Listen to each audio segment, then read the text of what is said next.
नमस्कार, मी सागर जोशी. TV9 मराठीमध्ये आपलं स्वागत आणि बातमीपत्रात आता घेणार आहोत विविध क्षेत्रातील महत्त्वाच्या बातम्यांचा वेगवान आढावा सुपरफास्ट 50 बातम्यांमध्ये. शरद पवारांच्या पुण्यातील कार्यक्रमाला अजितदादा गटाचा आमदार अजित पवार गटाचे आमदार चेतन तुपे यांची कार्यक्रमाला उपस्थिती. सातारा जिल्हा मित्रमंडळाच्या वतीनं गोल्डन जुलै कार्यक्रमाचं आयोजन. शरद पवारांसोबत कोणतीही चर्चा झाली नाही. आयोजकांनी निमंत्रण दिल्यानं कार्यक्रमाला आलो. शरद पवारांसोबत कार्यक्रमाला हजेरी लावल्यानंतर चेतन तुपे यांची प्रतिक्रिया.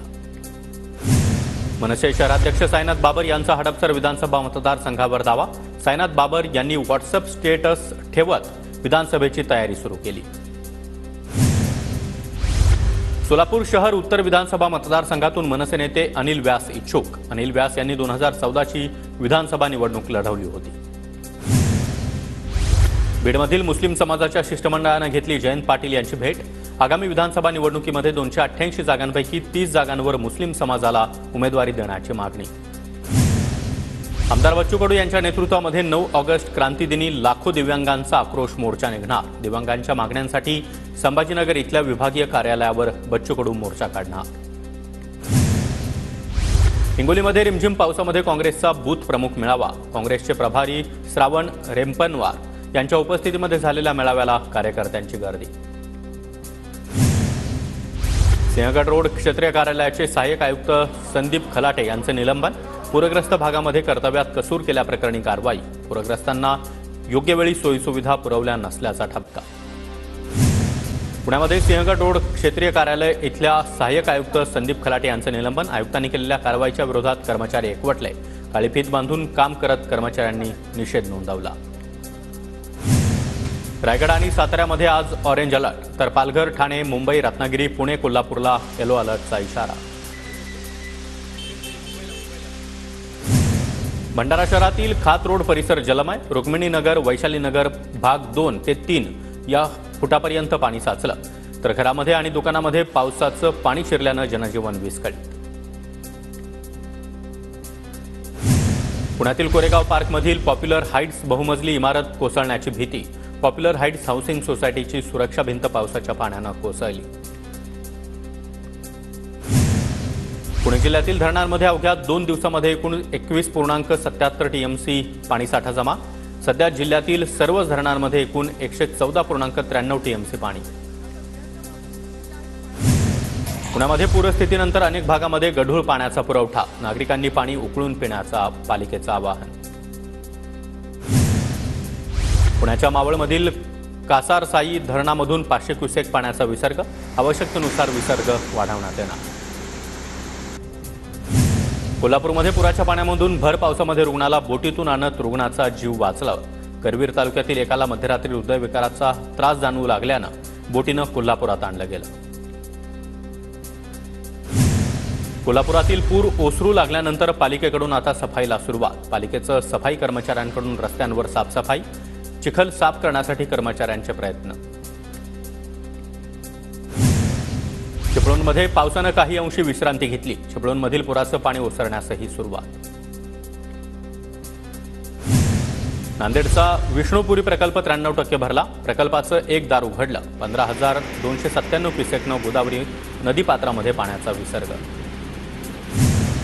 भंडाऱ्यातील गोसेखुर्द धरणाच्या 33 दरवाजामधून पाण्याचा विसर्ग. 7 दरवाजे 1 मीटरनं तर 26 दरवाजे अर्धा मीटरनं उघडले. नांदेडच्या हदगावमध्ये पुराच्या पाण्यामध्ये तरुणांची स्टंटबाजी. पांडव पुलावरून पुराच्या पाण्यामधून दुचाकी काढण्याचा प्रयत्न. घटनेमध्ये दुचाकी वाहून गेली. व्हिडिओ सोशल मीडियावर व्हायरल. सातारामध्ये कराड पूल बांधकामाचा नदीमधील भराव चुकीच्या पद्धतीनं फोडला. शेतीपंपासह जमीन वाहून गेल्यानं शंभूराज देसाई यांचे ठेकेदार DP जैन कंपनीला भरपाईचे आदेश. कोल्हापूर जिल्ह्याला काही अंशी दिलासा. पंचगंगा नदीची पाणी पातळी स्थिर. नदीची पाणी पातळी सध्या 47 फूट 7 इंचांवर. राधानगरी धरणाचे 2 स्वयंचलित दरवाजे रात्री बंद केले. सध्या 2 स्वयंचलित दरवाजांमधून 4,000 क्युसेकना पाण्याचा विसर्ग. सांगली जिल्ह्यातील 4,062 नागरिकांचं पुरामुळे स्थलांतर. हजारो हेक्टर शेती देखील पाण्याखाली. सांगलीमध्ये कृष्णा नदीच्या पाण्याची पातळी 6 इंचानं घटली. सध्या कृष्णा नदीची पाणी पातळी 40 फुटांवर. पावसानं विश्रांती घेतल्यानं पाणी पातळी स्थिर. सांगलीच्या चांदोली धरणामधून पाण्याचा विसर्ग सुरू. चांदोली धरणामधून 16,385 क्युसेक पाण्याचा विसर्ग. नदीकाठच्या गावांना सतर्क राहण्याचे आदेश. भंडाऱ्यामध्ये पुन्हा एकदा संततधार पाऊस. रुक्मिणीनगर खातरोड परिसरामध्ये पावसाचं पाणी साचलं. नागरिकांना करावा लागतोय अडचणींचा सामना. संततधार पावसामुळे लातूर जिल्ह्यातील प्रमुख मांजरा नदीचं पात्र आता प्रवाहित. अनेक ओढ्या नाल्यांना पूर आल्यानं उच्च क्षमता असलेल्या बंधाऱ्यात देखील मोठ्या प्रमाणात पाणी साठायला सुरुवात. अहमदनगरच्या पाणीपुरवठा करणाऱ्या मुळा धरणामध्ये नव्या पाण्याची आवक. धरणामध्ये सध्या 14,377 पाणीसाठा. नगरमधील पाणी कपातीचं संकट टळलं. नागपूरमध्ये रिमझिम पाऊस. नागपूरसह संपूर्ण विदर्भाला आज येलो अलर्ट. तर 31 तारखेपर्यंत पावसाचा हवामान खात्याचा अंदाज. परळी तालुक्यामध्ये 61% पाऊस. शहराला पाणीपुरवठा करणारे नागापूर धरण 85% भरलं. परळीमध्ये दमदार पावसाची प्रतीक्षा मात्र कायम. भंडारा जिल्ह्यातील मामा तलाव तुडुंब लघु आणि मध्यम प्रकल्पामध्ये 62% पाणीसाठा. वाशिम जिल्ह्यामध्ये 5 दिवसांपासून पावसाची संततधार. सोयाबीन पिकावर अळ्यांचा प्रादुर्भाव. पिकांचं मोठ्या प्रमाणात नुकसान होण्याची भीती. वाशिमच्या शिरपूरमधील मुख्य रस्ता पाण्याखाली. सखल भागामध्ये पाणी साचल्यानं वाहन चालकांना देखील नाहक त्रास. नाशिकच्या मालेगावमध्ये गिरणा नदीच्या पुलावरून तरुणांची स्टंटबाजी. वाहत्या पाण्यामध्ये तरुणांच्या उड्या. कारवाईची मागणी. नाशिकमध्ये सिटी लिंक बस कर्मचाऱ्यांचं काम बंद आंदोलन. संप पुकारल्यामुळे प्रशासनाकडून 10 कर्मचाऱ्यांवर गुन्हे दाखल. पगारवाढीसह इतरही मागण्यांसाठी कर्मचारी कालपासून संपावर. नाशिकच्या येवल्यातील राजापुरामध्ये कवडीमोल भावामुळे कोथिंबीर पिकावर शेतकऱ्यांकडून नांगर. व्यापाऱ्यांकडून एकराला 7 ते 8 हजार भाव मिळत असल्यानं शेतकरी हातात. वाशिममध्ये हळद पिकाचे दर घसरले. महिनाभरापूर्वी 17 हजारांचा दर आता 13 ते 14 हजारांपर्यंत खाली घसरला. दर घसरल्यानं शेतकऱ्यांमध्ये नाराजी. अहमदनगरच्या राहत्यामधील वैजापूरकर वस्तीवर कुत्र्याच्या पिल्लावर बिबट्याचा हल्ला. कुत्र्यानं प्रतिकार करताच बिबट्यानं धूम ठोकली. बिबट्या आणि कुत्र्याच्या झटापटीचा थरा सीसीटीव्ही कॅमेऱ्यात कैद. गोंदियाच्या अर्जुनी मोरगावमध्ये हत्तींचा कळप. शेतामधून गेल्यानं भात पिकाचं मोठं नुकसान. सरकारनं भरपाई द्यावी शेतकऱ्यांची मागणी. मुसळधार पावसामुळे भंडारा जिल्हा सामान्य रुग्णालयाला गळती. रुग्णालय परिसर जलमय. दोषपूर्ण बांधकामावर कारवाईची मागणी. लातूर जिल्ह्यातील नगरपरिषद आणि नगरपंचायतींना अग्निशमन बाईकचं वितरण. राज्याच्या आपत्ती व्यवस्थापन विभागाकडून सुसज्ज अशा बाईक दिल्यानं मदतकार्य लवकर पोहोचण्यास मदत होणार. नांदेडमध्ये भोई समाजातील गुणवंत विद्यार्थ्यांचा सत्कार. विद्यार्थ्यांना सन्मानचिन्ह मानपत्र देऊन भोई समाज समन्वय समितीच्या वतीनं गौरव.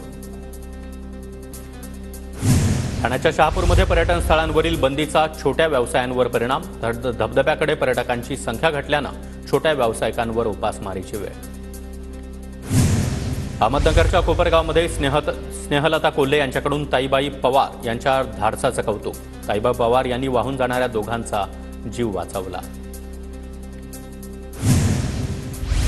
यवतमाळमध्ये खाद्यतेलाच्या ब्रँडच्या नावाखाली बनावट तेलाची विक्री. हा प्रकार कंपनीच्या लक्षात येताच बाजारपेठेमध्ये धाडसत्र. 1,93,000चं बनावट तेल जप्त तर 3 जणांविरोधात गुन्हा दाखल. नाशिकच्या पंचवटीमध्ये गॅस लाईनच्या कामासाठी खोदलेल्या रस्त्याची पावसामुळे दुरवस्था. दुरवस्थेमुळे दररोज लहान मोठे अपघात. नागरिकांचा संताप.